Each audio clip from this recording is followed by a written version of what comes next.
Welcome to our Family Math Video Vault to help your child with math. Today's episode. This is using an area model to multiply mixed numbers. So the area model we've done in previous videos in 4th and 5th grade using whole numbers. And also in 5th grade using decimals. So this is not a new strategy for them. So we're just taking about their understanding of what do we do with the area model? Well, we decompose numbers. So with the area model, I'm going to draw my box. And the area model is like area, length times the width. So think about a room, and maybe the room or the field, let's say a field, is 6 2/3 yards wide and 4 1/4 yards long. And we want to know how much area is inside the field, the playing area. So what I'm going to do is my 6 2/3, I'm going to break it apart, decompose it by whole number and fraction. So it's 6 wholes plus 2/3. Same thing with my 4 1/4. I'm going to take and decompose it by my whole number and my fraction. And where my plus signs are, I'm going to draw my lines. And here I have my smaller areas to find. And I think about this area. This rectangle has a width of 6 and a length of 4, and 6 times 4 is 24. Okay, now over here, I slide the width across, so 6, drop down the length 1/4. And I know 6 times 1/4, going back to a video of multiplying a fraction by a whole number, or a whole number by a fraction, I know that that's going to equal 6/4. And I also know that 6/4 is the same as 1 2/4. So we have a lot of understanding here of, okay, we have to go back to how do I multiply a whole number by a fraction? And then when I have a fraction greater than 1, how do I make it a mixed number? So that's a lot in just that little box. All right, now, here I'm going to multiply 2/3 times 4. And I know that's 8/3, which is the same as 2 2/3. Okay. And if I need to figure out how to make 8/3 a mixed number, I can go back to a 4th grade video of making a fraction greater than 1 into a mixed number. And finally, I have 2/3 times 1/4. And we just got done working on multiplying a fraction by a fraction, so check out that video. And students realize they can just multiply after the representational work, that they can multiply the numerators. 2 times 1 is 2, and 3 times 4 is 12. So now I have my partial products. So I have my 4 partial products. And when I look, I'm like, oh, can't it be nice, can it? They all have all the mixed numbers or the fractions have different denominators.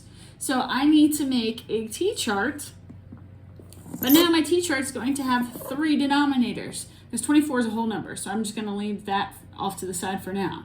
So I have fourths, I have thirds, and I have twelfths. Now, for students who know their multiplication facts, they probably right now are like, ding, ding, ding, ding. I know that they all have 12 in common, and that's correct. But for students who still struggle with multiplication facts, they can list their facts out. 4 times 1 is 4, 4 times 2 is 8, 4 times 3 is 12, 4 times 4 is 16, and 4 times 5 is 20. 3 times 1 is 3, 3 times 2 is 6, 3 times 3 is 9, 3 times 4 is 12, and 3 times 5 is 15.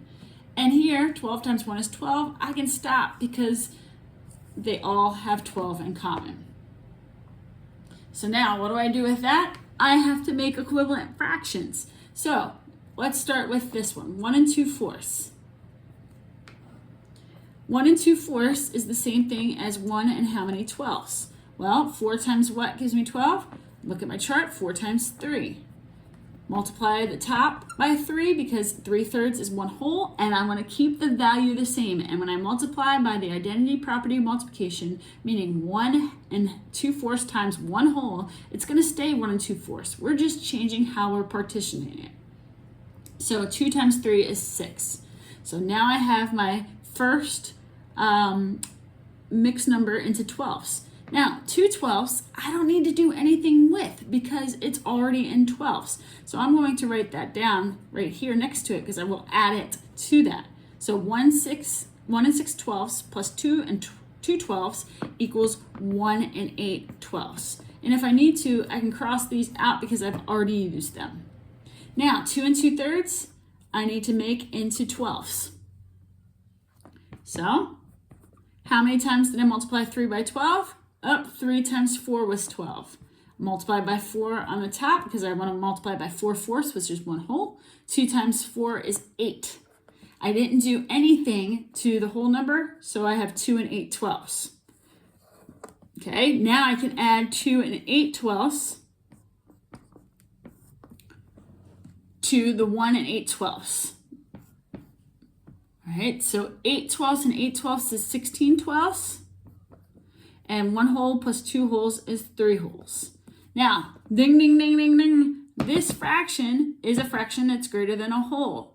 So I can ask myself, can I pull out 12 12ths? Yeah, I can pull out 12 12ths. And I subtract that, and I get 16 minus 12 is 4. So I can change this 3 to a 4 because I just made another whole. So here I have 4 and 4 12ths. So for my final step, this is a lot of work. I'm going to take the 4 and 4 12ths, and I'm going to add 24 to it. So 4 12ths plus nothing is still 4 12ths, and 24 plus 4 is 28. So my final product to 6 and 2/3 times 4 and 1/4 equals 28 and 4 12ths. Now, I can simplify 4 12ths for those that know that 4 is a common factor of both 4 and 12, and I can then reduce it to 28 and 1/3. That's area model to multiply mixed numbers.